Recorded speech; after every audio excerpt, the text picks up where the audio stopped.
اور ہمارے دلوں کو تو اپنی محبت اور معرفت کے نور سے منور فرما دیجئے اور ہمارے ذکر کو قبول فرما لیجئے۔ اب دعا کیجئے۔ الحمدللہ رب العالمین، ربنا تقبل منا انک انت السمیع العلیم وتب علینا انک انت التواب الرحیم۔ سبحان اللہ و بحمدہ عدد خلقہ ورضا نفسہ وزینۃ عرشہ ومداد کلماتہ۔ سبحان اللہ و بحمدہ عدد خلقہ ورضا نفسہ وزینۃ عرشہ ومداد کلماتہ۔ سبحان اللہ و بحمدہ عدد خلقہ ورضا نفسہ وزینۃ عرشہ ومداد کلماتہ۔ یا اللہ ہمارے گناہوں کو معاف فرما، یا اللہ ہماری خطاؤں سے درگزر فرما، یا اللہ ہماری نیکیوں کو قبول فرما۔ یا اللہ ابھی ہم نے تہجد کے وقت میں تہجد کے معمولات کیے ہیں، اور تہجد کا وقت یا اللہ برکت والا وقت ہے۔ یا اللہ آسمان دنیا پر آپ اجلال فرما کے اعلان فرما رہے ہیں، اور یہ تو رمضان کے ساعتیں ہیں، تہجد کا وقت ہے۔ یا اللہ ہماری دعاؤں کو شرف قبول عطا فرما۔ یا اللہ ہمارے لیے بخشش کا فیصلہ فرما، مغفرت کا پروانہ جاری فرما۔ اور یہ پہلا عشرہ یا اللہ، یہ پہلا عشرہ تو تیری خاص رحمت کا ہے۔ یا اللہ ہمیں اپنی رحمت سے محروم نہ فرما، اپنی رحمتوں سے ہمیں محروم نہ فرما۔ یا اللہ ہمیں ہماری نسلوں کی نسلوں کو قیامت تک اپنی رحمتوں سے منور فرما، رحمتوں سے مالا مال فرما۔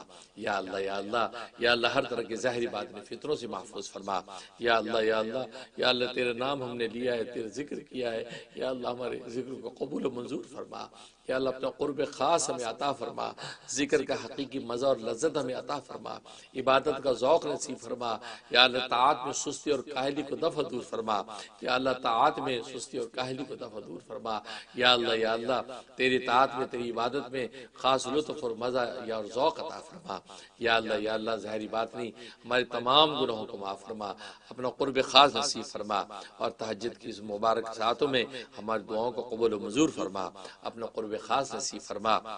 یا اللہ دنیا بھر میں جہاں جہاں مسلمان آباد ہیں، سب کو یا اللہ تو اپنی سچی محبت سے منور فرما۔ یا اللہ سب کے قلوب کو اپنی محبت کے لیے منتخب فرما، ان کے قالب کو اتباع سنت کے لیے منتخب فرما۔ یا اللہ ہمارے قلوب کو اپنی محبت سے منور فرما، اور ہمارے قالب کو، ہمارے ظاہر کو یا اللہ اپنے حبیب کی سنتوں سے مزین فرما۔ یا اللہ اتباع سنت کی دولت سے مالا مال فرما۔ یا اللہ ہماری خانقاہ یوسفیہ چشتیہ زکریہ عارفیہ نیو یارک کے فیض کو پورے عالم میں عام فرما۔ یا اسی طرح تقوی کی بنیاد پر اس کو قائم فرما۔ یا اللہ اس کا فیض دنیا کے کونے کونے تک پہنچا۔ یا اللہ ہمارے مشائخ سلسلہ کے درجات بلند فرما۔ یا اللہ ہمارے مشائخ سلسلہ کے درجات بلند فرما۔ یا اللہ ان کی روحانی توجہات ہمیں عطا فرما۔ یا اللہ ہمارے پیر و مرشد مشبیر و مرشد یا اللہ حسن الاولیاء امام الاتقیاء شہید اسلام حضرت مولانا محمد یوسف لدھیانوی شہید قدس سرو کے درجات بلند فرما۔ یا اللہ ان کے درجات بلند فرما، ان کو شہادت عظمیٰ کے مقام پر فائز فرما۔ یا اللہ ان کی روحانی توجہات ہمیں عطا فرما۔ یا اللہ ہمارے دادا پیر برکت الاثر قطب العالم حضرت شیخ الحدیث مولانا محمد زکریا کاندلوی قدس سرو کے درجات بلند فرما، ان کی روحانی توجہات ہمیں عطا فرما۔ یا اللہ ہمارے دوسرے دادا پیر عارف باللہ حضرت مولانا ڈاکٹر عبداللہ عارفی قدس سرور کے درجات بلند فرما، ان کی روحانی توجہات ہمیں عطا فرما۔ یا اللہ خزانہ غیب سے یا اللہ اپنا قرب خاص میں نصیب فرما، ہماری کوتاہیوں کو معاف فرما، لغزشوں سے درگزر فرما۔ یا اللہ ہمارے لیے مغفرت کا پروانہ جاری فرما، ہمیں، ہماری بیوی بچوں کو، ہماری نسلوں کی نسلوں کو یا اللہ نفس و شیطان کے شر سے محفوظ فرما، نفس و شیطان کے شر سے محفوظ فرما۔ یا اللہ ہم میں سے جن کے والدین یا والدین میں کوئی ایک دنیا سے رخصت ہو چکا ہے، یا اللہ سب کی بخشش فرما۔ یا اللہ ہمارے والدین کی بخشش فرما، ان کے درجات بلند فرما۔ یا اللہ خود میرے والدین کی بخشش فرما، یا اللہ انہیں جنت فردوس کا اعلیٰ مقام عطا فرما۔ یا اللہ میرے والد ماجد محدث الاثر محدث مہاجر فی سبیل اللہ حضرت مولانا مفتی نیاز محمد خوتنی قدس سرور کا درجات بلند فرما۔ یا اللہ ان کی روحانی توجہات ہمیں عطا فرما، ان کی روحانی توجہات ہمیں عطا فرما۔ یا اللہ اپنے کرم سے یا اللہ ہمارے تمام مشائخ اساتذہ اور یا اللہ محسنین سب کے درجات بلند فرما، خزانہ غیب سے مدد فرما۔ یا اللہ رمضان المبارک کی اس برکت بھری ساعتوں میں یا اللہ اپنا خاص تعلق ہمیں نصیب فرما، اپنا خاص تعلق ہمیں نصیب فرما۔ ربنا آتنا فی الدنیا حسنہ وفی